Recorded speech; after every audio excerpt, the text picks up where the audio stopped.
Ok, ahora sí, vamos a dejar a las personas, pasar a las personas que están en sala de espera. Iniciamos en unos minutitos. Nada más comenzamos con las transmisiones en Facebook y en Twitter.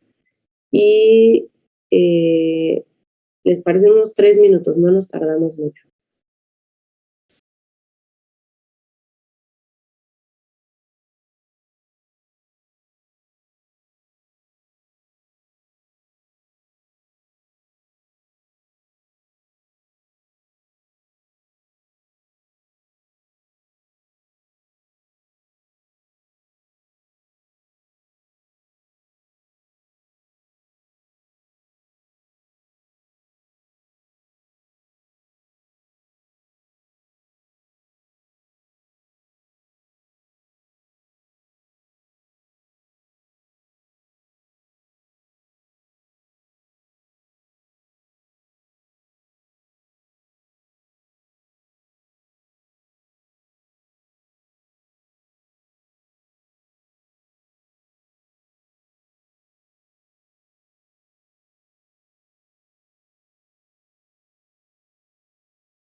Good morning.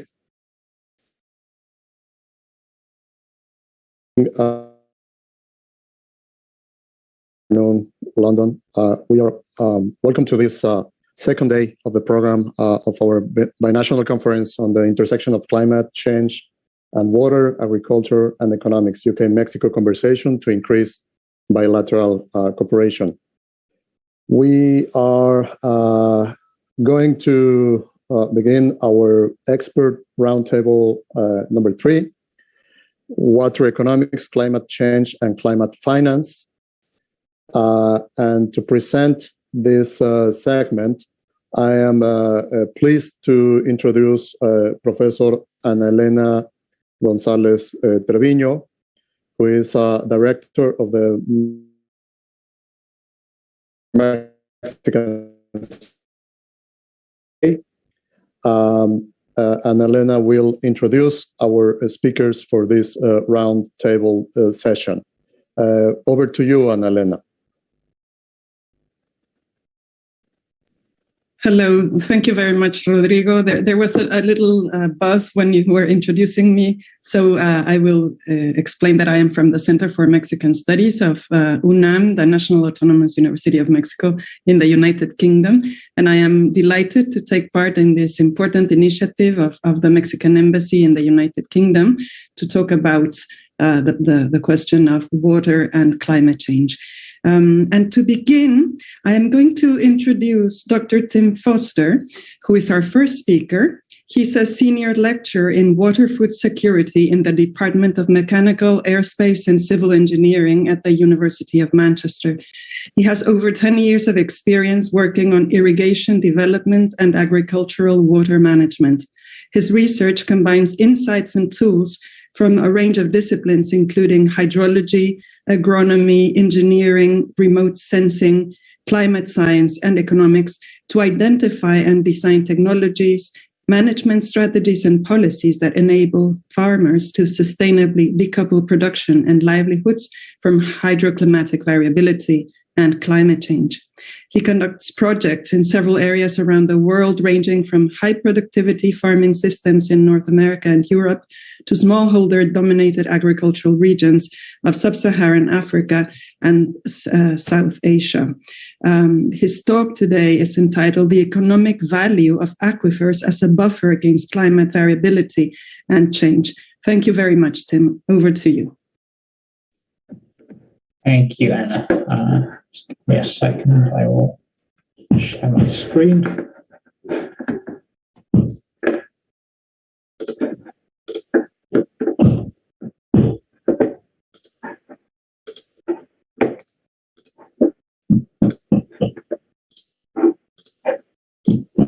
So everyone can see that okay now. So as Ana Elena mentioned in her introduction, so I'm going to be talking in this session about the links between water resources and economies under climate change, in particular focusing on groundwater and rural economies and links to agricultural production. A lot of what I'm going to talk about is going to draw on a number of years of work in a range of locations in North America, but we'll also have some parallels for other regions around the world and also for other sectors such as domestic water users.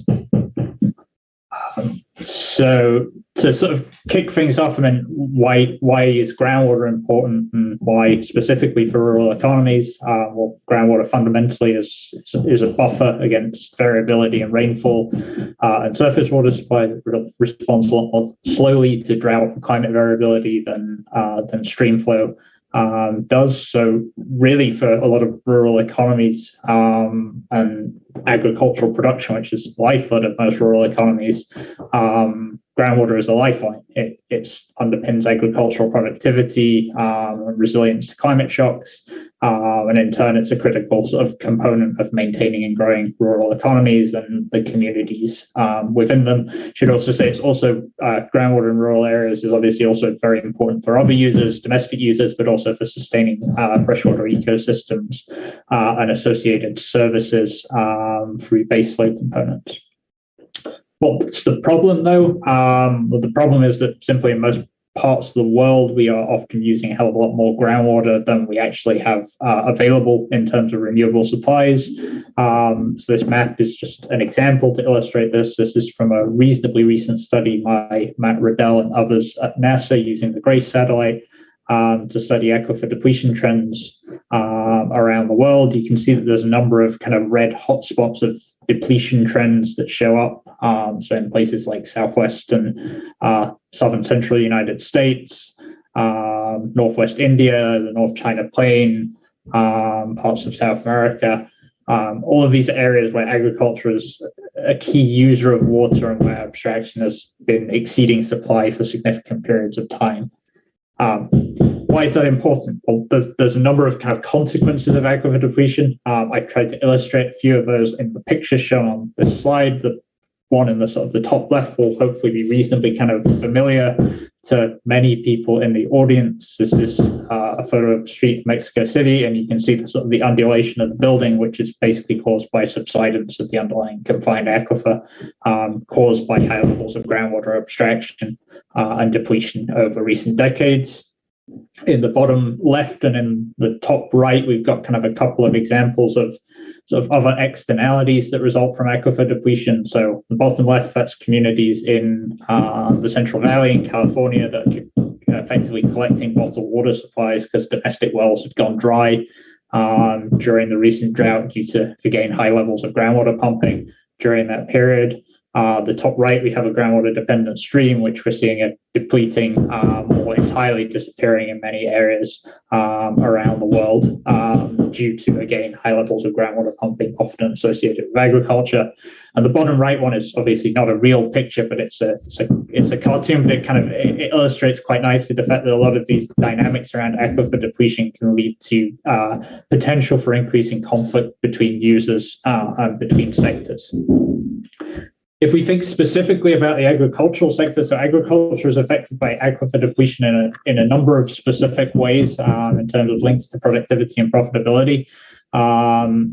Firstly, one of the most obvious consequences is water levels go down. It costs more to pump the water, so your costs of water are going to go up. You may also incur additional costs through the need to drill new wells or deeper wells. But there's also a sort of a critical hydrological feedback that over time, as you reduce aquifer storage and saturated thickness, you simply just can't get as much water out of the aquifer. So your pumping capacities and your well capacities decline over time. And this is bad for agriculture because it means that, A, you can get less water on over the whole growing season because you can't pump as much per day. And secondly, you also often don't have as much flexibility in how you use water. So you can't ramp up abstractions in the middle of the growing season if there's a dry spell or when your crop needs lots of water. And the image on the left-hand side is work from a few years ago that I led. That is trying to illustrating some of the impacts of that. So you get a gradual sort of reduction in crop yield returns to water and water productivity because of that declining well capacity. This is the average effect. The thing where the years where it really bites are in the drought years when you have the greatest difference between rainfall and crop water needs, and that's kind of illustrated in the figure on the right-hand side, which is from some ongoing work with Toro Mieno and Nick Brozovic at University of Nebraska-Lincoln in the United States, where basically what we have is an estimate. This is using U.S. cropland data from around about 50 to a 60-year time period from counties across the High Plains aquifer region. You have on the x-axis kind of effectively a measure of increasing drought severity. So as the number gets more negative, you get more severe drought. And on the y-axis, you have the sort of irrigated crop yield returns in those drought years. And the different lines, basically from blue down to red, are representing higher levels down to lower levels of saturated thickness. So you see that you have increasing difficulty in buffering your crop against drought risk as you move into lower saturated thickness and in areas of higher levels of aquifer depletion. So the focus of this panel is sort of partly around looking at links between sort of climate change and water economics and finance. And so why does this matter from an economic standpoint? Well, it matters for the reasons that are shown on this slide. So from a the same piece of ongoing work that I just showed. The figure on the right-hand side is basically showing the observed relationship between the proportion of cropland acres or cropland area in a county in the High Plains that are irrigated, so the share of irrigated acres as a function of the saturated thickness of the aquifer underlying that county. You can see that basically once you get past sort of a tipping point of 50 to 100 meters or less of saturated thickness, you start to see quite a big drop off in the amount of acres that are actually irrigated. And what this is illustrating is the sort of the dynamic where you get aquifer depletion, declining well capacities, and then ultimately you get farmers and agriculture transitioning out of irrigated agriculture entirely, and often into dryland production. And the newspaper article on the right-hand side is it's a headline sort of showing an example of that dynamic basically playing out in reality in the southern portion of the High Plains. And this was 8 or so years ago now, and things have got substantially worse in many of the areas since then. And economically, that's really important because dryland production has much lower crop yields than irrigated production.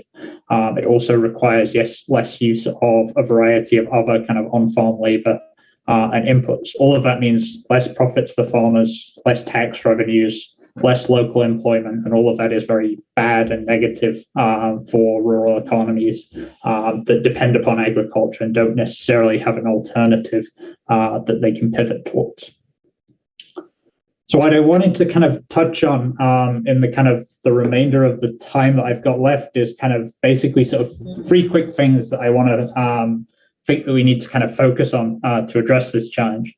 The first is that we need to spend a bit more time thinking about what the value of water actually is. It varies a lot as a function of climate, soil type, input prices, output prices, regulatory regimes, all of those kind of things.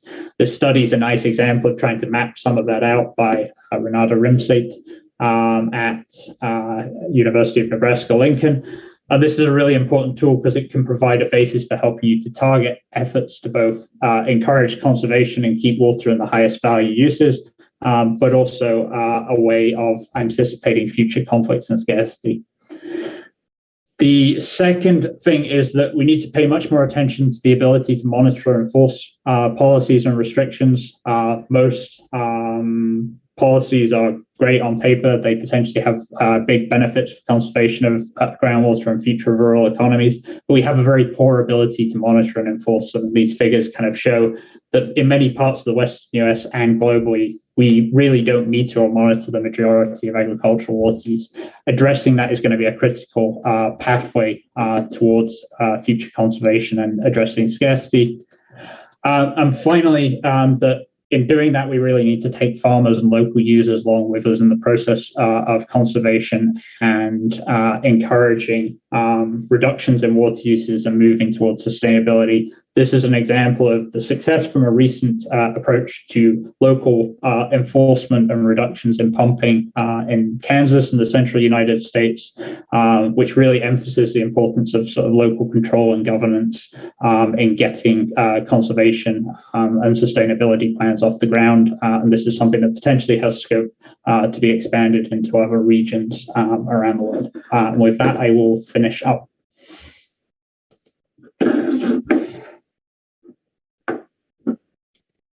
Thank you very much, Tim, and thank you for sticking to the time. Now I am going to introduce Dr. Nadia Ameli. She's an experienced researcher on economic, finance, and policy aspects of climate change and related energy issues.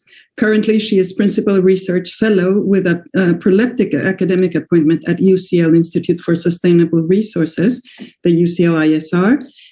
Since she started her PhD, her work explores the cross-cutting role of finance in the global transition to a low-carbon economy, with particular emphasis on avenues for integrating finance elements into climate policy design. In particular, she's applying complexity thinking and systemic approaches to the study of market structures for low-carbon finance to identify points of policy intervention that can influence the behavior of the system and lead to nonlinear growth trajectories. Nadia has recently been awarded an ERC starting grant to advance the understanding of the role of climate finance to foster the low-carbon transition. Nadia is also bringing research insights into policy making and practical experience to bear upon academic studies. Her research supported the work of several international public policy organizations, including the OECD, the European Commission, and the United Nations. She completed her PhD in business administration at Polytechnic University of Marque and University of California, Berkeley, in a co-tutorship with a focus on energy financing policy. Nadia, over to you, please. Thanks a lot, really, for the nice presentation, for the nice introduction. I'm going now to share my screen. Then just let me go full screen. Okay, thanks a lot. Today, I'm going to talk about one of the main policy tools that has been really at the center of policy debate regarding climate finance, which are really the disclosure climate initiatives. This is joint work also with two colleagues at UCL, Somi Kotari and Professor Michael Grapp. As you can see here, in the last literally 5-6 years, we have been a strong push towards climate disclosure as really a financial response to climate change. There was in 2015 a famous speech from Mark Carney, who at that time was the Governor of Bank of England, making really the link between climate change, climate risk, and the financial stability. And after that, there was really a push towards promoting disclosure and transparency along portfolio allocation and climate risks. And you can see a couple of initiatives at the European level, global level, but also national, like the European taxonomy, but also the Task Force on Climate-Related Disclosure, plus, as I said, a couple of national initiatives like in the UK, New Zealand, and other countries. So why there's been really this focus on transparency? So the main idea behind transparency is that when you disclose information about how much emission your portfolio is carrying, then investors will move away from those carbon-intensive assets to reduce risks and will basically shift capitals towards low-carbon opportunities. So basically, really, the idea is that investors will respond rationally to information, those climate-related financial disclosure, and will change investment decision. So in this analysis, we try to challenge some of those assumptions. They believe that the investment is driven by disclosure, whether it exists, literally this switch of capital from high to low carbon assets. And finally, we take the chance to suggest a few policy areas where I think we can get really much more action and effort to change capital allocation. But let's start with the first assumption about divestment. Here, I just want to show you that in this debate, we are really missing one critical financial trend that has been really the financial returns of fossil fuel industry over the last decade.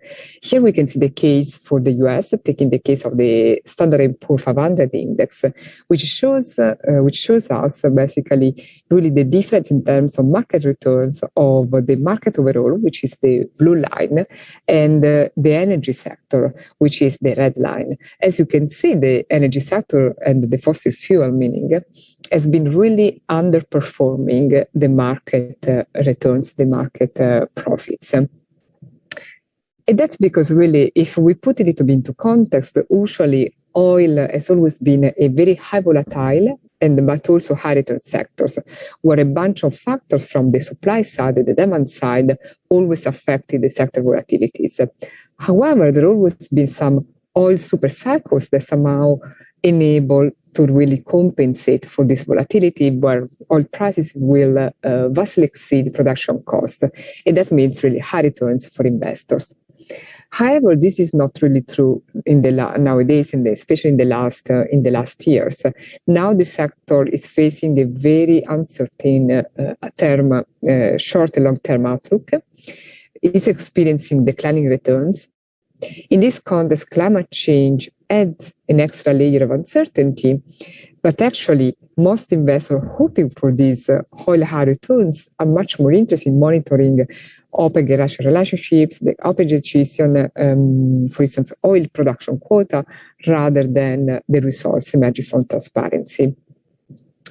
Then the second point beyond disclosure is really this idea that when you know the risk linked to those brown assets, you will switch capitals towards the green investments.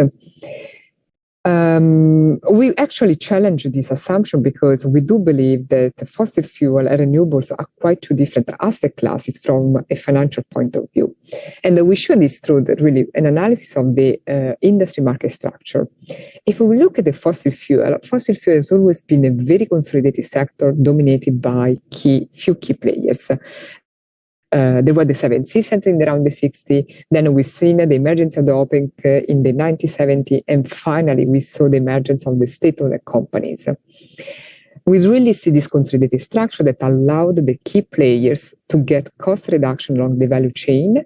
They really had a strong asset acquisition process that supported fast growth. And even more important, because they were those key players, they were able to leverage economy of scales, a strong negotiation power in any relationships, which really everything resulted in a very high returns on capital and value for stakeholders.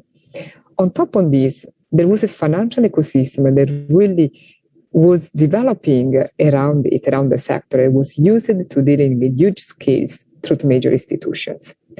When we look at the renewables, we see a totally different picture. Renewables only start to emerge really around the 20s. There were few companies specialized in just one technologies. Here we see some example for solar and wind. The sector is still quite fragmented. It is a young industry with a less integrated supply chain. We do see many players that quite often are only specialized in one technologies and often work in or operate just in one single geographical market. Somehow, if we can borrow the expression from the fossil fuel sector, renewables, it's really missing its measures.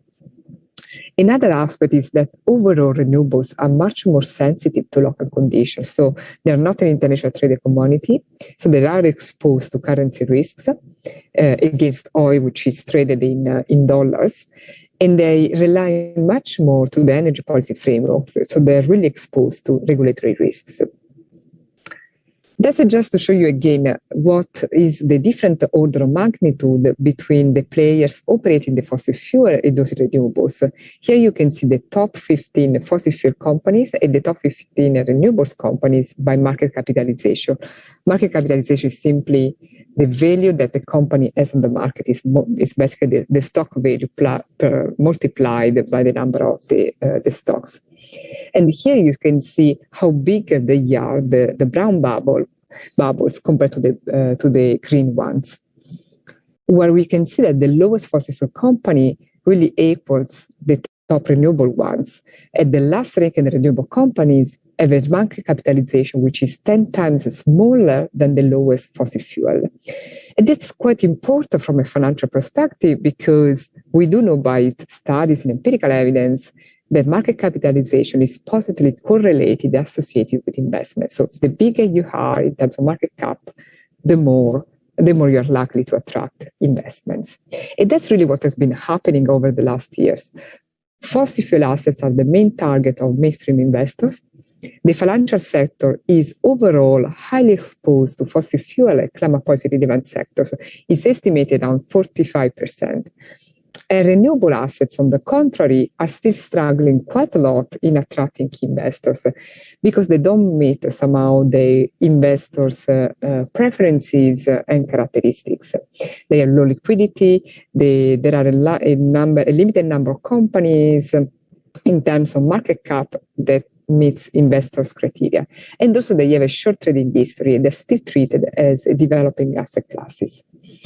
So the main point is really those assets are quite different, and there is not an energy investment system where capital moves easily from one technology towards the other. So even if we assume that disclosure may do the job about informing about climate risk, capital could simply exit the energy sector and go towards other sectors like the IT, the pharmaceutical ones, which are now the most profitable assets on the market, rather than flowing to low carbon assets. That's why we believe that there are other areas that somehow under basically explored where most of the policy focus and efforts should be. So first of all, it's really about the financial system, or the overall financial system. We should be able to better target investor groups, their preferences, their investment drivers, account for investors' risk appetite, preferences, capital base. And we should try to trigger co-investment patterns and induce investment effects. We should also use the finance dimension more into policy design to capture potential synergies with monetary, fiscal, and macroprudential policies. And we should really think about how sustainability can be triggered by financial elements.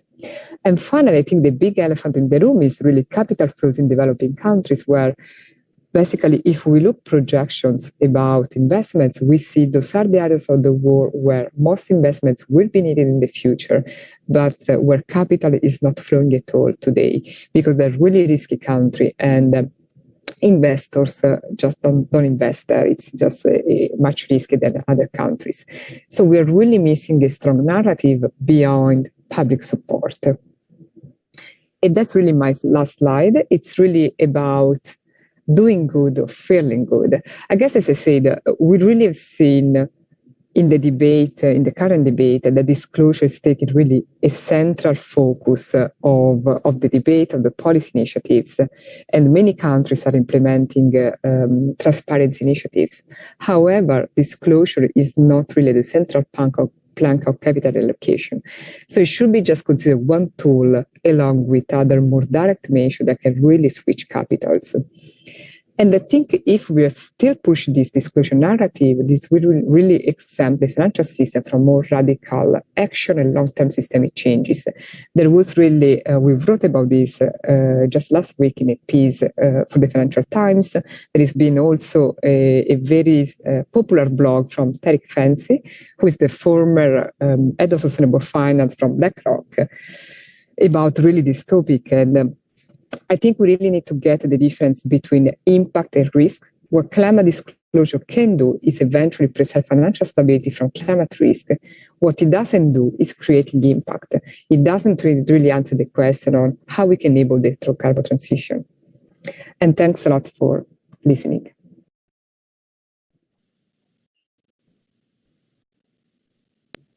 Thank you. Thank you very much, Nadia. Now I am going to introduce Paul Smith, who has worked for the climate team at the United Nations Environmental Programme Financial Initiative, better known as UNEPFI, for almost 3 years. He has also worked on the Task Force on Climate-Related Financial Disclosures, the TCFD, and climate risk issues with investors and banks, while leading on adaptation finance in collaborations with the Global Commission on Adaptation, the Coalition for Climate Resilient Investment, the CCRI, and Minter Ellison on liability risks from climate change. He is author of UNEPFI's The Climate Risk Landscape report, released in February 2021, which provides an overview of climate scenarios and risk analysis tools for financial institutions. Before joining UNEPFI, Paul worked as an engineer focusing on hydroelectricity and flood risk management before leading the European Union's cooperation program on infrastructure, energy, and the environment in Liberia and Somalia. This background has given him an intimate understanding of the energy transition and climate change impacts in the field, and particularly how they affect vulnerable communities. Paul is a graduate of Imperial College, the Swiss Federal Institute of Technology, and the London School of Economics. Thank you very much, Paul. Over to you. Thank you so much, Anna Elena. I really have to cut that biography down a little bit. Anyway, I'm going to show you a little presentation around climate finance. So hopefully you can all see my screen now. I think I maybe have the Zoom meeting thing in the way. So I hope you can all see my presentation. Yeah, I wasn't given a very solid sort of specific brief, so I'm going to talk very generally about climate finance, and perhaps some of the very interesting points made by Nadia in the previous presentation I will touch on as well. So I've broken this presentation down into 4 areas, really. One is just to look at the definitions of climate finance. Sorry, we cannot see your presentation. If that's okay. Yeah. I'm sorry. Let me do this again. Please, thank you. This is annoying. I thought. Right. I can't see where you guys were now. Not yet. I can't even see the Zoom screen now. I already don't know where you are. Exit minimal view. Okay, there we go. Right. Okay, is that yeah, better? Yeah, you just need to put it into, yeah, that's right. That's perfect. Okay, thank you. Sorry about that. Little experience on Zoom. Better at WebEx, so apologies for that. So I've broken the presentation down into 4 areas. Really, first of all, looking at definitions of climate finance. Secondly, looking at international climate finance, which is really the sort of public angle of financing for climate action.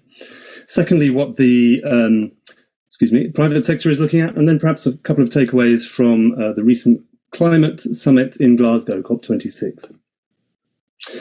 So what is climate finance? Here we have the definition of the UNFCCC, which is the UN's framework convention on climate change. It's the group that organizes the annual climate conferences, and they define finance around 3 main areas for climate, and that is finance that is aimed at reducing emissions, finance that is aimed at enhancing sinks of greenhouse gases, these can be either natural or technological, and finance that aims at reducing the vulnerability of social and ecological systems in terms of the impacts of climate change. Then we can also look at the different categories of climate finance. They come from various sources. As I've said, they can come from public and private sources, but they can take the forms of equity or loans from the private sector. From the public sector, we will have more development aid, grant aid, or loans in the shape of concessional finance, which can come from bilateral donors or from international financing institutions. The flow can go from different countries, so from north to south, but also between emerging markets, between South-South countries. And what is very important here is that climate finance really needs to be additional, i.e., it should be able to finance solutions to climate change that would not be available through more traditional forms of financing.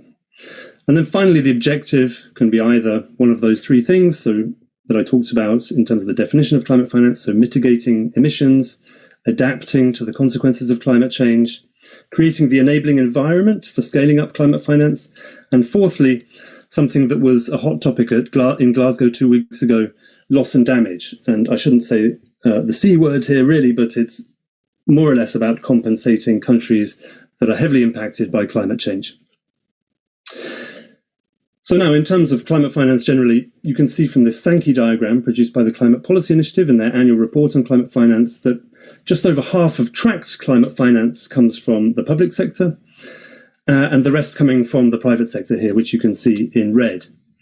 Perhaps more startling, though, is the extent to which finance is directed towards mitigation. So the vast majority of climate finance goes towards mitigation, and only a small amount is going towards supporting communities and countries and businesses to adapt to the impacts of climate change, which are increasing year on year. The Climate Policy Initiative estimates that around $640 billion of financing is provided per year for climate solutions. And the UNEP's Adaptation Gap Report in 2016 estimated that around $70 billion of this was being directed towards adaptation. The CPI estimates a little less. But both of these figures fall far, far short of the necessary financing required to shift us towards a 1.5 degree pathway, which is what countries are aiming towards with their net zero commitments, and to adapting to the impacts of climate change that we can already see. So the UNEP Adaptation Gap Report estimates that we need $300 billion per year by 2030 for adaptation. The CPI estimates that we need $4 trillion by 2030 to transition our economy to a low carbon pathway. And we can look at that in a different way as well through the focus of carbon pricing. Carbon prices can be implemented either through quantity-restricted approaches, such as emission trading schemes, as in the EU. And currently in the EU this month, we have a price of around $80 per ton of carbon dioxide. And in other countries, we have price-fixed carbon prices, so taxes. And we can see those in some US states where the price is around $20 or just over $20 per ton of carbon dioxide. But IASA, which is a research institute in Vienna, Austria, estimated the social cost of carbon at being, estimates vary wildly because it's so difficult to estimate what really are the costs of emitting carbon dioxide. But they took a mean of around $300 per ton of carbon dioxide. So falling well short the current carbon prices of the actual impacts in terms of a social cost of carbon. As I said before, the climate finance being directed both from the public and private sectors falls well short of what is needed to meet a 1.5 degrees pathway, as can be seen in this graph from the Climate Policy Initiative. So where currently is climate finance coming from? In the public sector, we have the architecture of the UN Climate Change Framework Agreement, which was launched in 1992. And then several aspects of climate finance were introduced at various points over the past couple of 3 decades. First of all, in Kyoto in 1997, where the first agreement was made on capping or reducing greenhouse gas emissions. And this also led to the creation of the Adaptation Fund to drive financing towards adaptation in non-Annex 1 countries, i.e. non-industrialized countries. The Copenhagen Accord in 2009, which was widely seen as a failure, did introduce the Green Climate Fund and introduced the principle of the $100 billion per year by 2020 financing from industrialized countries to lower and middle income countries, which unfortunately still has not been reached. The latest goal is that this will be reached by 2023, and that was announced at Glasgow this month. Finally, we have the Paris Agreement, which introduced Article 2.1c, which states that financial flows need to be consistent with a pathway towards low greenhouse gas emissions and climate resilient development. So part of this architecture of the UNFCCC, you have the Global Environment Facility, which includes 2 climate change focused funds, as can be seen here. Then the Adaptation Fund, as I said, was launched in 2003 under the Kyoto Protocol, and the Green Climate Fund, established at Paris in 2015. Then beyond the UNFCCC architecture, you have the World Bank and other multilateral development institutions. You have the Climate Investment Funds, which is a collaboration between various international financing institutions, governments, and NGOs.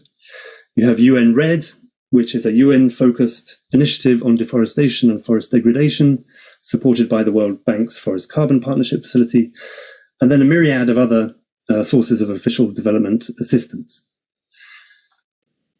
We also have the Clean Development Mechanism. I know I'm short of time, so I won't go into this too deeply, but we can come back to that if there are questions around that. It essentially establishes a mechanism for low carbon projects in developing countries to be financed by greenhouse gas emitters in industrialized countries in return for carbon credits. Now, there are a lot of problems with this approach, and there have been negotiations ongoing since 2015 to clarify the rules around these kinds of carbon credits, and they were agreed finally this year in Glasgow, but there are still a lot of issues and loopholes there to be fixed, probably in the next years. What's happening in the private sector? Well, climate finance has grown over the last 3 decades, since the 1992 Rio summit. And you can see from this graph here, this is a proxy graph, really. It reflects the growth in passive sustainable fund assets, but shows really the development of sustainable and climate funds over the past 2 decades, really starting around 2005 after the Kyoto Protocol and leaping ahead in the past 5 to 6 years after Paris. So how can the private sector look at climate change? Well, Nadia mentioned climate risk disclosure. This is perhaps the one initiative that really kick-started more widespread interest and engagement in climate change. Mark Carney launched this as chair of the Financial Stability Board in 2018.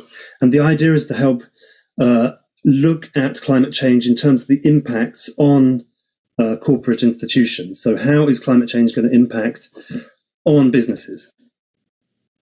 Well, it can impact in several ways. And I think the two most important are the physical impacts of climate change, which comes from increased flooding, increased drought, sea level rise, and so on, and also from the transition to a low-carbon economy, which comes in terms of policy changes, in terms of technological developments, and liability risks from court cases, which we have seen grow over the last 2 years.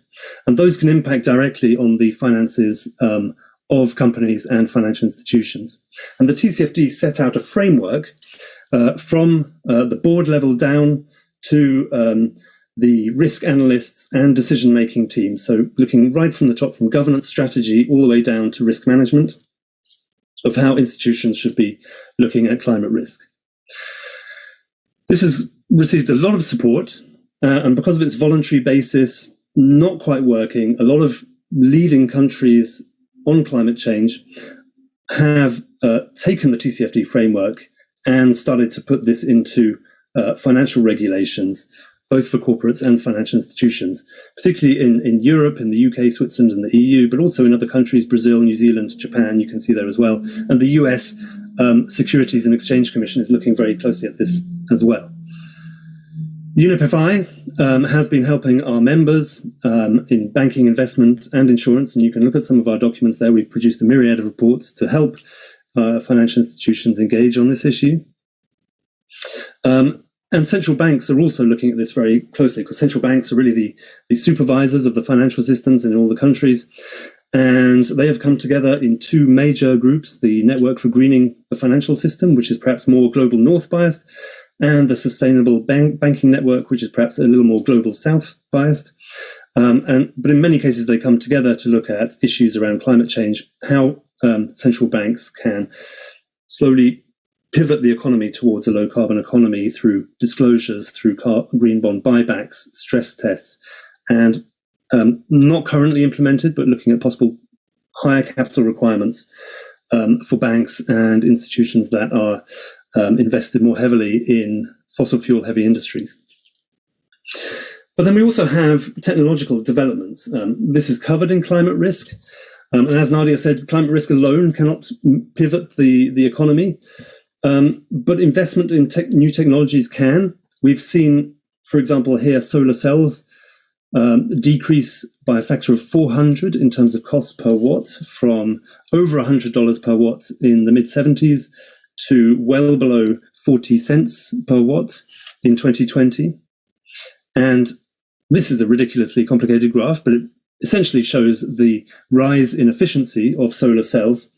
And also in red here, you can see the rise in new technologies such as organic solar cells, which will transform the way that we use solar energy by incorporating cells into roofs, into walls, into windows, etc.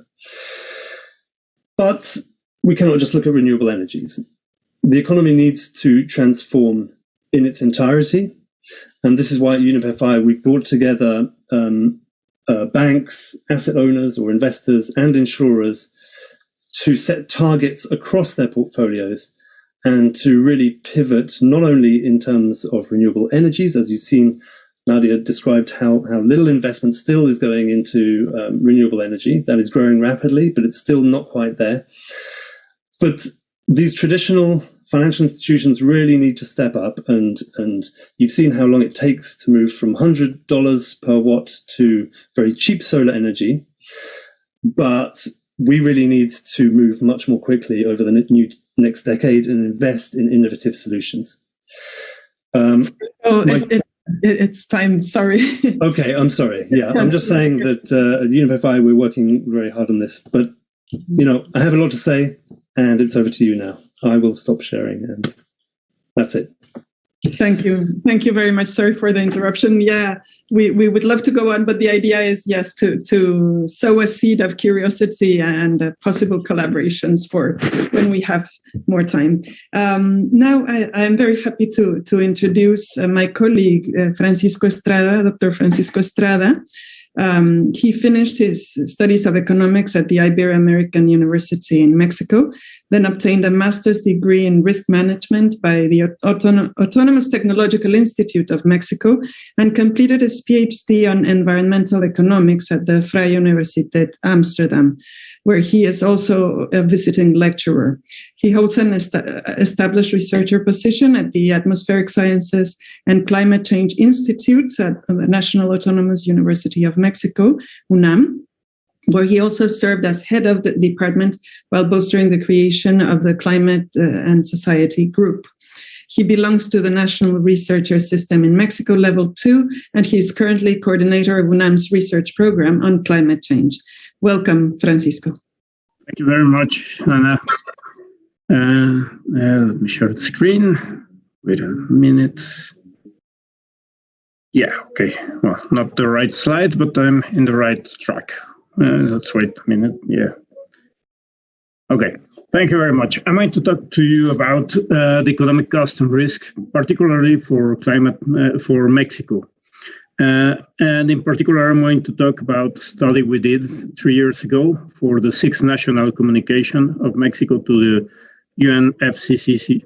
And well, for this study, we developed the first spatially explicit integrated assessment model for the climate and economy. What's new in here? The new part here is that you have a spatial resolution of 50 kilometers per 50 kilometers for the whole world, and then you can add to your estimates of impacts local processes. In particularly, we're adding urban warming estimates, no? The urban heat island effect. So what we have here is a socioeconomic model that produces population and GDP growth. Then we have a climate model that can emulate all the IPCC climate models, and that provides probabilistic estimates of changes in precipitation and temperature. Then we have a set of damage functions that allow to explore the uncertainty that it's in the literature about transforming climate change to economic damage. And another thing that is new is that we have a model for producing risk estimates, how the risk is changing, where to detect, for example, risk hotspots in the world. And this is one of the outcomes of this model. And as you will see, economic damages are not distributed evenly over the world, not even within countries. We have particular places where that are particularly susceptible to climate damages. If you look at this image, you can see these red dots. These are basically cities around the world. Those cities are really important for climate change impacts, for estimating the climate change impacts. In fact, we published this paper a couple of years ago. And what we did here is what happens if we add the urban heat island effect to the economic impacts, to the estimates of the economic impacts of climate change. What we found here is that you have to multiply at the city level for a factor of 3 to get the right estimate of the damages, but it doesn't end there. Now, these damages are so large because cities are responsible for about 80% of global GDP, that it affects not only the city, but the region, the country, and the whole world. For example, we have here some examples. In the US, if you don't consider the urban heat island effect, you get the present value that would be similar to losing about half of the GDP, the current GDP of the US. If you add the urban heat island effect, the losses, the aggregated losses during this century, the present value of these losses would be basically doubled, reaching about 1 full GDP of the US. Okay, not only that, but risks are going to manifest themselves very shortly in cities. Here, what we're looking at is a map with the dates when losses are going to go over the threshold of $1 billion. If you see, most of the cities are going to go over this threshold during this decade or the next decade. And it doesn't end there. I mean, if we move from univariate risk measure to multivariate risk measure, this map shows an index of where you're going to get more than 2.5 degrees warming. So you're going to lose more than 10% in precipitation, lose at least 5% in GDP, and to lose at least $1 billion per year. As you can see, these risk measures converge in some particular places, in particular in cities and also in latitude bands, close, for example, here around the Mediterranean and also around Mexico. What we did here is what happens if we don't do anything. We go, the emissions continue to grow as in the past, represented by the RCP 8.5. What happens if the NDCs are fully accomplished, and what happens if we reach the Paris Agreement goals, and what happens if countries, main players, drop out of these agreements. For example, for Mexico, the economic damages during these centuries, the present value of these economic damages would be similar to losing about 1 full GDP to 5 times the current GDP of Mexico. These damages can be severely reduced by 50% if the Paris Agreement goals are accomplished, and about 1/5 if the current NDC agreements are fulfilled. What happens if, for example, the US drops out of this agreement? That would represent for Mexico something similar to losing today between 7 and 28% of current GDP. And if China is the one that drops out, it will be similar to losing today for Mexico between 9% of current GDP and about 36% of current GDP. Well, we also did some studies about flooding and the cost of flooding. Currently, the expected annual damage in Mexico for coastal floods is about $130 million US. This could go up to $10 billion per year at the end of this century. And if we talk about river flooding, it can go up from $7 billion today to almost $116 billion at the end of this century. One important thing is that the risk is not going to change. Is going to change a lot how it is distributed around the country. The central part of Mexico is the part that gets larger increases in risk from flooding. And finally, I'm going to talk quickly about agriculture, if I have time. Well, what we see in agriculture is that climate change, if we don't reach, for example, changes like fulfillment of the Paris Agreement, we're going to see drops in agricultural yield, very significant yields, drop in yields starting from now, between 5 and 20% in some cultivars and regions of the country, to up to 80% of yields by the end of the century. This will have some large impacts in communities, rural communities in Mexico, and it would represent large damages, large economic losses for the country. Some states would be much more hit by these losses, for example, Tabasco, Quintana Roo, and Veracruz, while some others would not be that much, would not have so large damages. And well, I end this presentation with this. Over to you, Anna. Thanks. Thank you. Thank you very much, Francisco.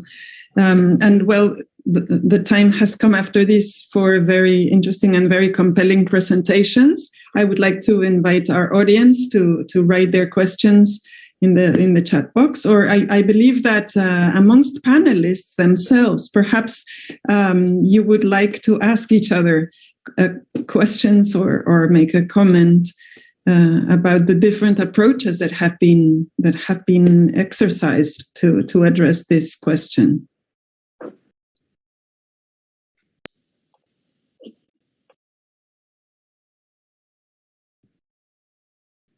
perhaps the contrast from different regions and different economic circumstances maybe some appear to be decisive in the way that these policies are created and implemented.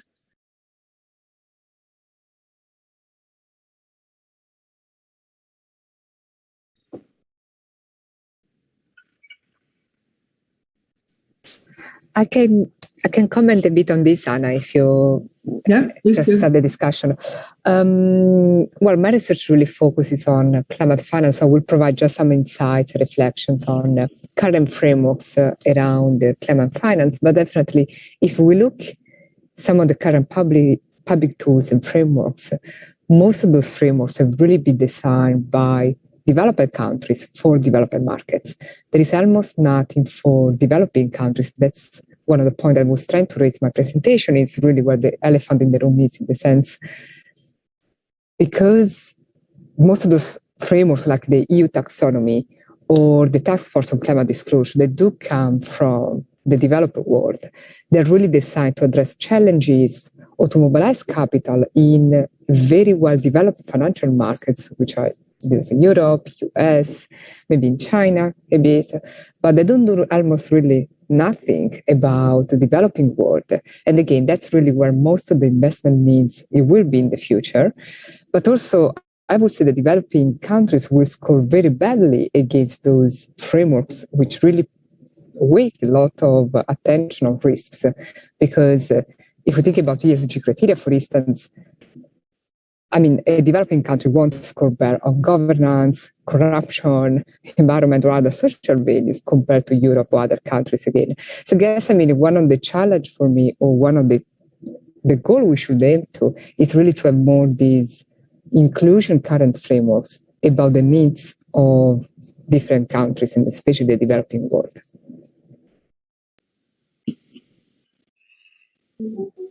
Would anyone like to respond to this?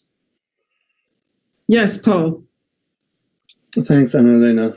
I'll try and be briefer in my presentation. I just wanted to respond to Nadia. I think, yeah, that's a very good point.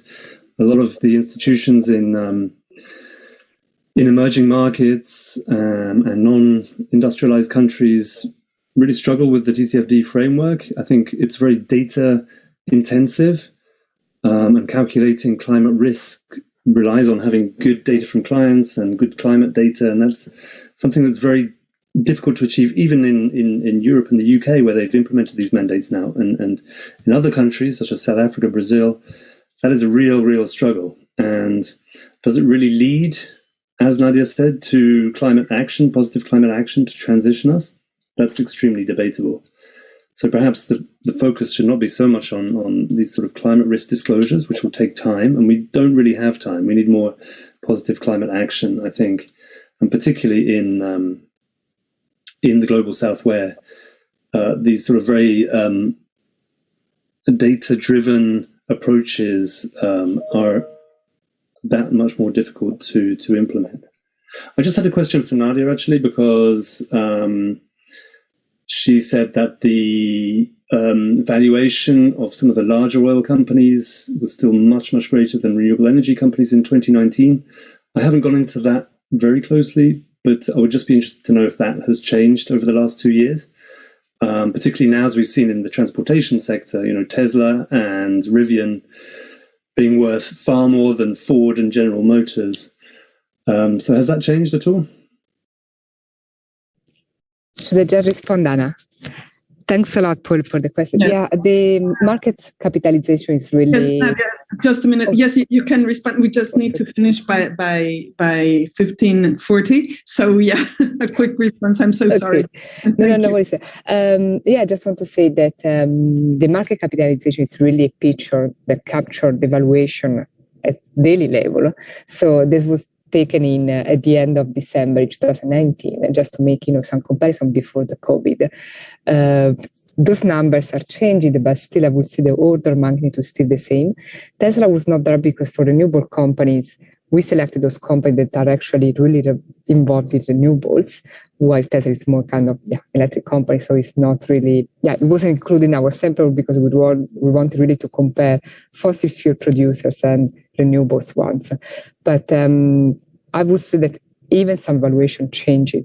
Unfortunately, the order of magnitude is still quite different in the sense of really size and big picture. But I think there are some more interesting players in the green area like Tesla that it's really worth watching, and it's giving us some hope. Okay. Thank you very much. Sorry to cut you short, but we need to move on to our next event, the following talk that will be hosted by Dr. Agustín Breña.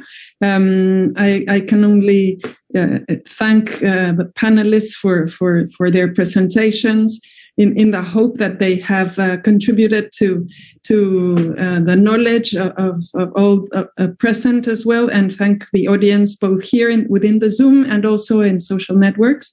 It is a possibility that you write your questions, as some of you have already done, and they will be passed on to the panelists later. Thank you very much, and see you in the next panel.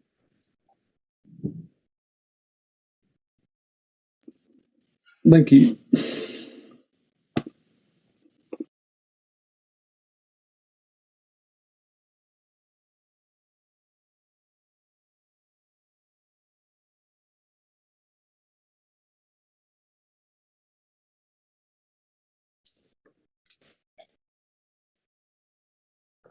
Good morning, everyone here in Mexico, and good afternoon in UK. Well, it's my pleasure to welcome our first keynote speaker for the second day, which is Professor Wouter Buitert. He's professor in hydrology and water resources at the Imperial College in London.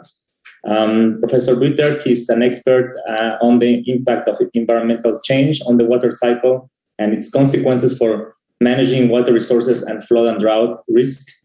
His work includes advancing hydrological process understanding and computer simulation, decision support, and the science policy interface of water resources, as well as the link between water and sustainable development.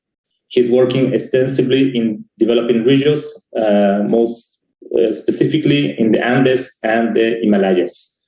Wouter graduated with a master's degree in engineering in environmental engineering from the Catholic University in Louvain, Belgium, in 2000, and then he obtained a PhD from the same university in 2004.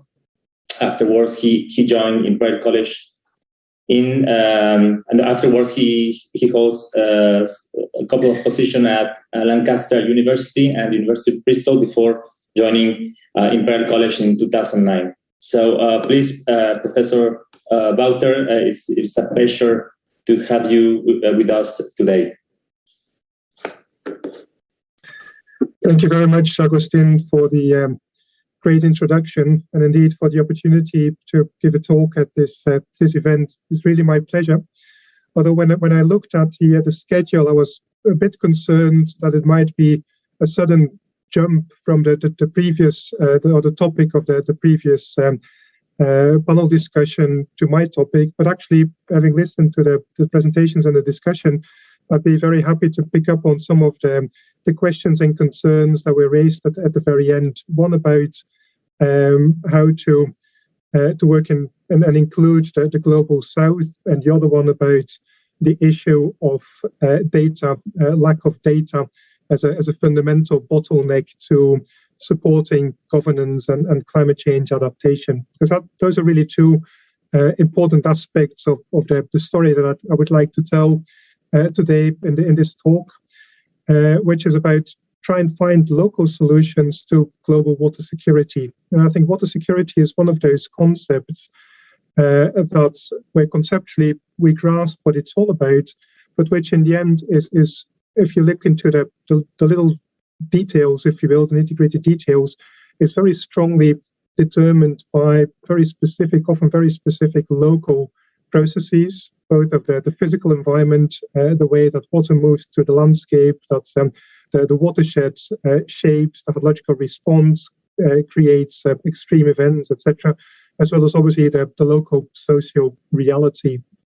And I really would like to almost give a bit of a testimony of research we've done in our group over the last 10 years, trying to study the dynamic of identifying what are locally the best solutions that fit within that physical as well as social and socioeconomic context as a way to support locally based and locally relevant adaptation to climate change and achievement of water security. And for that, I would like to take you not to Mexico, because unfortunately I've never had the opportunity of working in Mexico, but to an environment that in a way has a lot of similarities to a region like Mexico, and maybe even the UK under climate change conditions, which is the Pacific coast of the South American continent, and more specifically the city of Lima, which I think is a very nice case study of a system that is under extreme stress from the context of water resources and water security. As you can see from the map, and you're probably aware geographically, Lima sits at the coast of the Peruvian Pacific, really squeezed between the Pacific and the Andes Mountains. It's a large city, 12 million inhabitants and increasing, and is often coined the second largest desert city in the world, because it has a very arid climate. As you can see here in that photo, that's how the environments of Lima look like, essentially a desert with roughly 20 millimeters of rainfall a year. Nevertheless, the very reason that a city can thrive in those conditions is because it receives water from the nearby highlands, which are almost literally natural water towers that provide water from spillover rainfall from the Amazon basin, mitigated and modulated by upland ecosystems and hydrological processes such as wetland storage, glaciers, as you can see here in the background of the figure or the picture here. But nevertheless, those catchments are quite small, given that the system is under severe water stress, especially because those upland areas are used for a lot of different purposes as well, from cattle grazing, so you can see the llamas and alpacas in the foreground, but also pisciculture, mining activities, and obviously on top of all that, you've got global pressures like climate change, which changes rainfall patterns, which melts glaciers, as those you can see in the background, and put severe pressure on this entire system, to the point that you can almost call it a wicked problem that is governed by a lot of different processes that interact, that accumulate, and that make it quite an intangible problem to solve. And that is only one example, but unfortunately, a lot of places in the world experience similar wicked problems. And I think mountains in particular are great examples of systems that are under severe pressure. Pressure from, on the one hand, environmental change. I mentioned global climate change, and one of the most conspicuous victims, if you will, of climate change are the world's glaciers, major, very important water supply for large mountain areas and adjacent regions, but also land use change. Think about deforestation in mountain regions like the Andes, Himalayas, and others.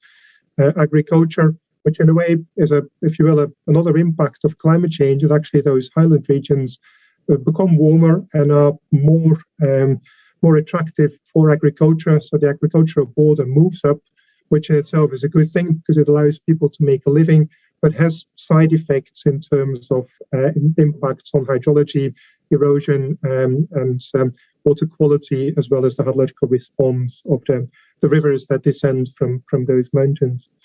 So a large range of environmental pressures that need to be dealt with, and that can pose negative side effects on the ecosystem services provided by those regions.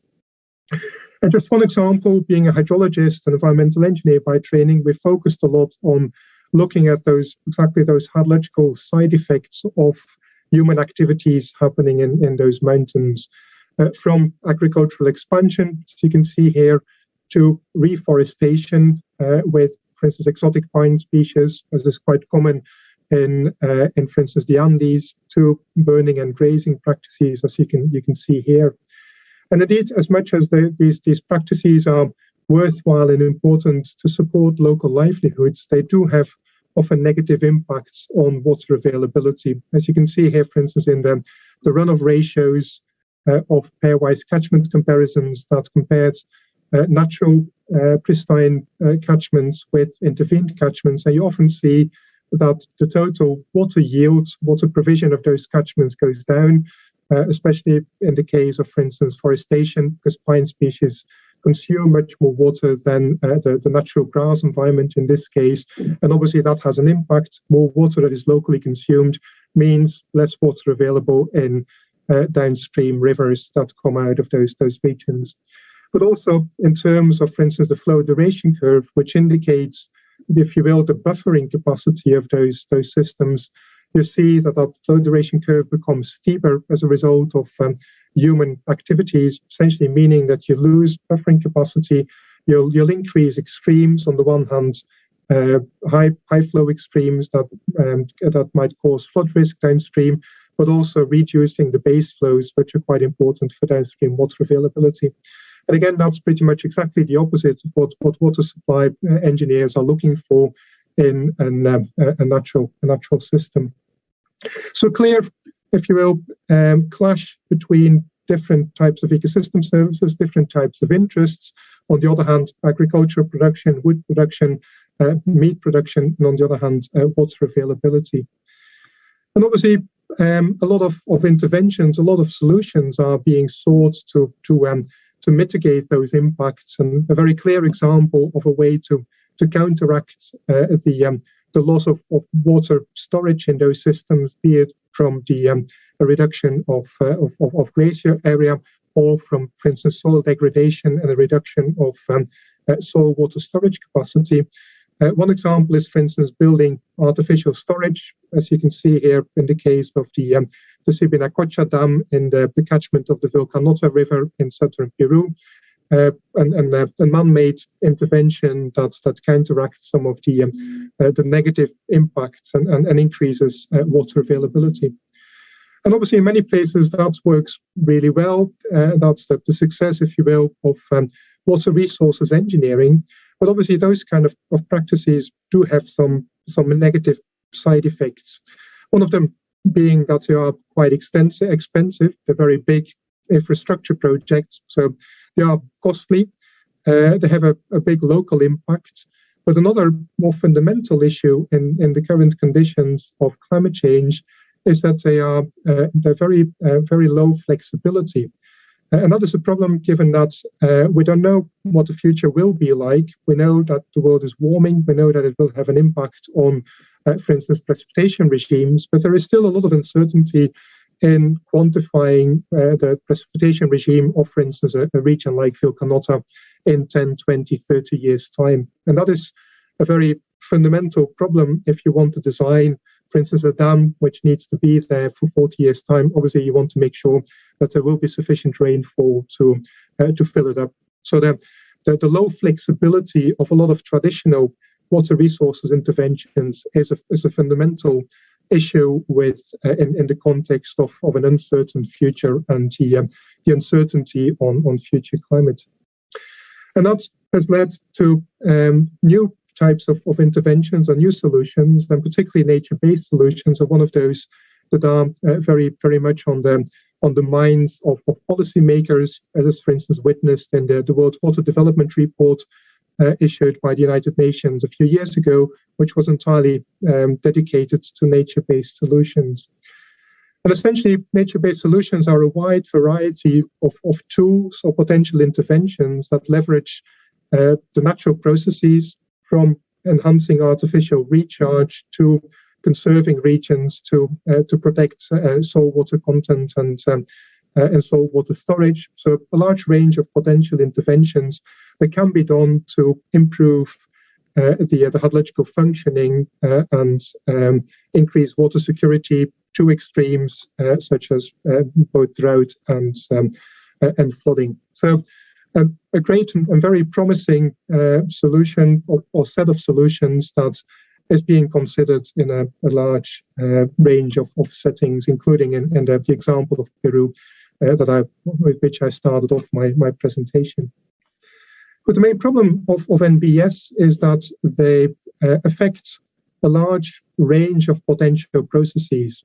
And essentially, you can conceptualize the question or the problem of designing an NBS or any type of catchment intervention as one with multiple inputs and multiple outputs. Inputs being the different types of activities and potential human interventions that happen within a catchment, some of which happen completely with a different purpose. For instance, livestock, forestry, those that I mentioned earlier, have as a primary purpose and a non-hydrological benefit. But again, because of that side effect, those side effects on hydrology, ideally you'd see them, or you'd look at the broader system and balance of the benefits and potential disbenefits that occur with any type of intervention. And that is the other challenge of how to balance and optimize that portfolio of benefits that yield any type of catchment intervention that occurs within a watershed. And so essentially, we need to look at watersheds as, if you will, complex adaptive systems where these activities happen at the same time in parallel and yield a very dynamic and constantly changing buckets of benefits to the people that live within that catchment and outside. And obviously doing that is the purpose or the task of policy making. And I'm not a policymaker expert myself, being an engineer and a hydrologist, but we've been fortunate enough to participate in a lot of local policy events and dynamics to observe and think about that process and see how it can be supported by creating a better evidence base to make evidence-based decisions. And here are some examples of specific questions that we observed policymakers asking us about catchment management in different cases and places that we've been involved with in the Andes, which again are extremely diverse and have to do with local ecosystems, local practices, as well as local interests, ranging from restoration strategies, which is, for instance, the strategy that the city of Quito in Ecuador uses to increase water availability, to concerns about, for instance, the negative impacts of pine forestation on downstream water availability in northern Peru. So a very diverse set of questions, but underlying, if you dissect them a bit further, a common bottleneck of lack of data. And again, that came up in the discussion, the previous panel discussion, in places like Peru, but even in places that are much richer in data, like the UK or the US, hydrologists will very often still complain about the lack of good quality data about the hydrological processes and to, for instance, quantify, say, the impact of forestation on water supply.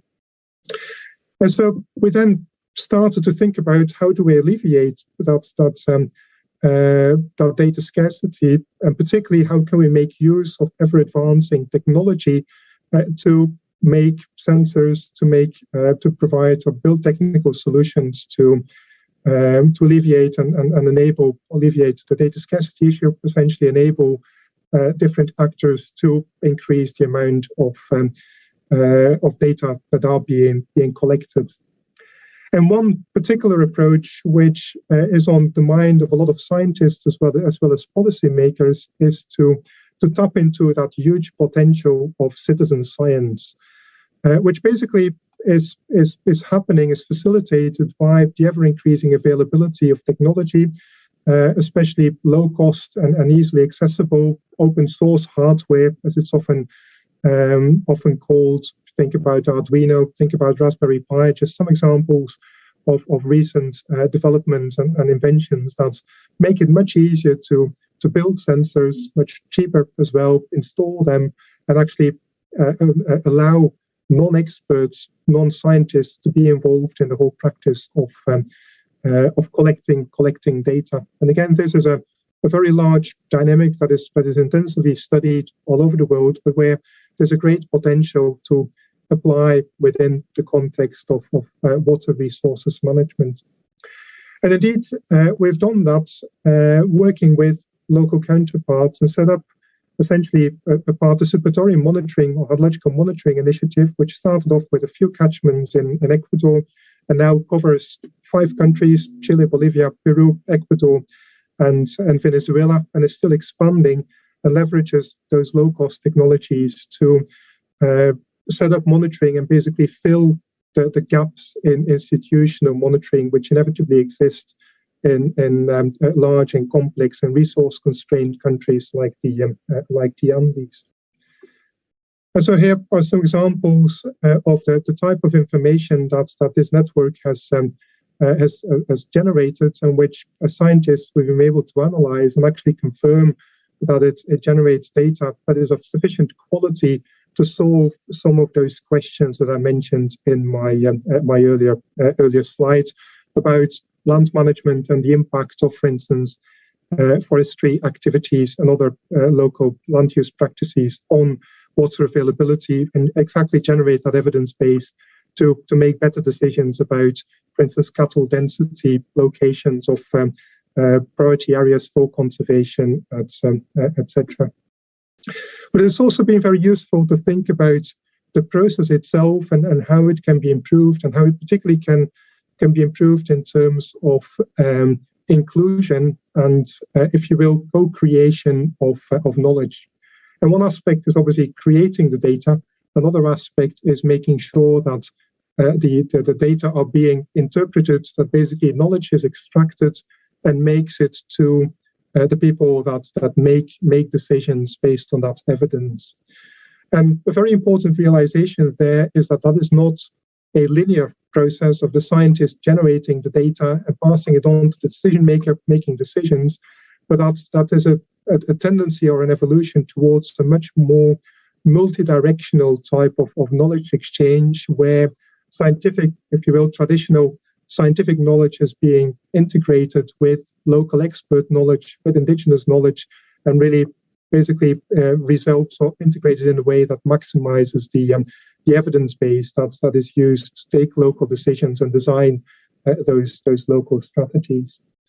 And the way that we conceptualize it is by in this kind of cyclical graph that applies, if you will, the principle of scientific knowledge creation onto the process as we've observed it in this IMTA participatory network, basically dissecting it into different phases: observation, for instance, new sensors, citizen science, but also aspects of participatory data processing. Think about participatory mapping, participatory analysis of raw data, as well as dissemination interaction, where obviously there are huge opportunities to use new technologies in the realm of ICT, tablets, mobile phones, to create a two-way interaction and dissemination using social media, for instance, to foster that kind of interaction, which at the same time is also, again, the starting process of identifying gaps in knowledge and should, in that sense, guide the prioritization and design of new data collection strategies. And to finish off, let me go back to the original example of the city of Lima to give one example of how we try to implement that process to solve or to create a local solution to contribute to increasing water security of the city of Lima, where actually already a lot of practices happened, both, if you will, the traditional engineering practices of building reservoirs to store water during the dry season, but also a local, more ancient or ancestral practice, which is called locally mamanteo or amuna, which is essentially a type of artificial recharge where water is taken out of small upland mountain rivers into a canal, but rather than being diverted into a reservoir, is essentially dumped upon a hill slope, where it's allowed to infiltrate and migrate subsurface through subsurface flow towards the lower end of that hill slope, where it feeds springs and small reservoirs that are used for water supply. And the big advantage is that this process is slow, takes several weeks or months. So any water that is here dumped during the wet season will resurface during the dry season. So conceptually very, very interesting, but at the same time, the local engineers were a bit skeptical or hesitant to integrate that practice in the water supply plan for the Rimac Basin, which is one of the main basins that supply water for Lima, simply because the system is not quantified and less hard evidence exists about, for instance, the residence time of those of these subsurface flows. So what we did together with local communities and some local NGOs was to set up some citizen science experiments, mostly tracer experiments with fluorescent tracer, as you can see here on the right-hand side, to do exactly that, quantifying, providing a quantitative evidence base for these practices that helps, that facilitates the incorporation in water management plans, and if you will, the officialization of these practices and giving them more visibility as a potential option, potential part of the toolbox, if you will, to achieve water security.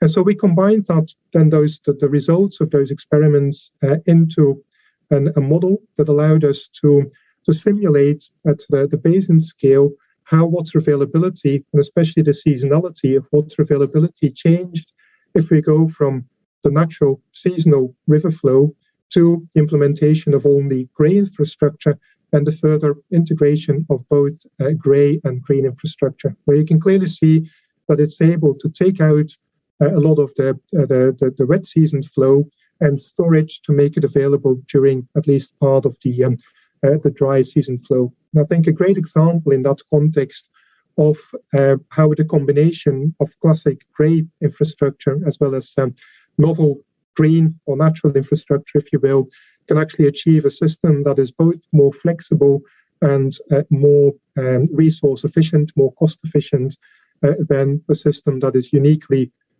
built or designed around traditional grey infrastructure. And good, that's all I wanted to say. I'm obviously very happy to take any questions, and just finishing with another example of communication, if you will, working with some graphical designers to build or to design an infographic that helped explaining the entire system and the functioning of the system, not just to the water engineers of the local water supply company, but also to the broader public, both the upland communities that practice and implement Amunas, as well as the citizens of the city of Lima, who eventually might benefit from these practices by having more water coming out of their tap and better quality water during the dry season, even under conditions of climate change. So thank you very much. Hope you find that interesting, and more than happy to answer any questions.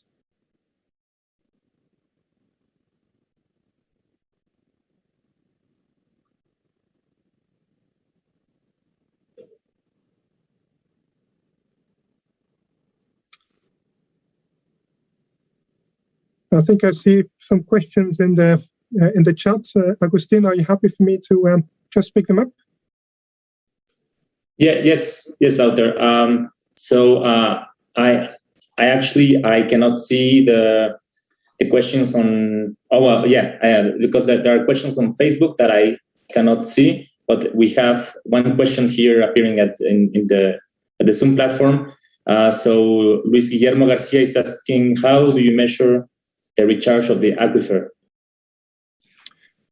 Yeah, so that's one question, and there's another one before that, but I'll take this one first. So indeed, there's two aspects to that particular practice of Mamanteo. One is the delay, because you take water out of the surface drainage system, the river essentially, and store it in the hill slope. So we used a tracer experiment to determine the residence time of the water within that hill slope. And you could see in the graph the breakthrough curve essentially of that tracer. But indeed, part of that water will infiltrate into deeper aquifers and resurface much further downstream in the catchment. At this moment, we have not quantified that contribution. For that, you would need, you can do that with tracers, but you probably would need a different experiment using, for instance, stable isotopes in rainfall and river flow to quantify that flux. But at this moment, we haven't done that. We're very keen to try and do that in the future, but we don't have any data about that. Another aspect is that, of course, by dumping the water onto the hill slope, you will also induce or increase evapotranspiration, because you basically make the soil wetter. And that is another aspect, basically a loss of water, which at this moment we haven't quantified. So in a way, you trade a higher residence time for a slight loss of water because of enhanced evapotranspiration, and that's also an aspect that still needs further study. And then there's another question about flooding in Mexico City, but I'm not too sure how relevant that is to my talk. I can definitely see opportunities for nature-based solutions to reduce flooding by increasing the residence time of surface runoff in catchments, and therefore reduce peak flows in rivers. But in the example that I gave, the main aim was to increase water availability during the dry season, so enhance base flows to enhance recharge. Reforestation is another question that comes up. I think it's another great example of an intervention with both benefits and disbenefits, in the sense that reforestation will often enhance the infiltration of water, of rainfall, and therefore reduce surface runoff and potentially reduce peak flows. So it is used, not in the REMAC case study that I showed, but it is used in many other places in the Andes as a potential way to enhance infiltration and increase base flows in rivers. But again, with the main offsets that often, depending on the species with which is reforested, you might increase evapotranspiration because some species, especially exotic ones like pine and eucalyptus, tend to consume more water. So you will also tend to reduce the overall runoff of the basin. So it's very much a balance between enhancing infiltration but potentially losing some water. And obviously, which aspect is most important and most relevant is very context dependent, both in terms of water needs, as well as the type of species and the meteorological and climatological setting. Yeah, well, I think these were all the questions, thank you very much, Professor Buitert. Now we will take a 20-minute break, so we'll be back at 10:30 here in Mexico and 4:30, I think, in UK. So thank you again, Wouter, for this insightful presentation. You're welcome. Thank you.